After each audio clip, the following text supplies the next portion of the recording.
घर है, याद रखो, याद रखो, ये मेरा घर है, याद रखो। अस्सलाम वालेकुम नाज़रीन, मैं हूं सलवा स्नैन और आप देख रहे हैं सूर्या न्यूज़ HD। आइए नजर डालते हैं आज की अहम खबरों पर।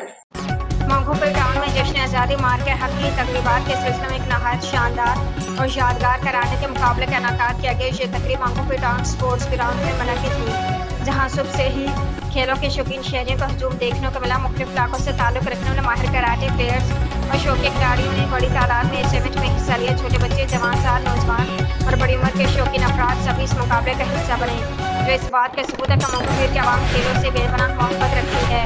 इवेंट के आगाज से इख्तिताम तक शायकीन का जोश और खरोश तेज़ था। ग्राउंड के चारों तरफ सब्ज़ लाले परचम लहरा रहे थे, नारे गूंज रहे थे और पाकिस्तान जिंदाबाद की सदाएं एक वलवला अंगेज फ़िज़ा पैदा कर रही थी। कराटे के खिलाड़ी न सिर्फ अपनी महारत का मुजाहरा कर रहे थे, बल्कि खेल के दौरान नज़्म व ज़ब्त, इज़्ज़त और एहतराम और खेल के असल रूह को भी उजागर कर रहे थे। चेयरमैन मंगोपुर टाउन हाजी नवाज अली ब्रोही ने मुकाबलों के दौरान ग्राउंड में खड़े होकर खिलाड़ियों को हौसला बढ़ाया और आवाम के साथ घुल मिलकर उनका जोश व वलवला बढ़ाया।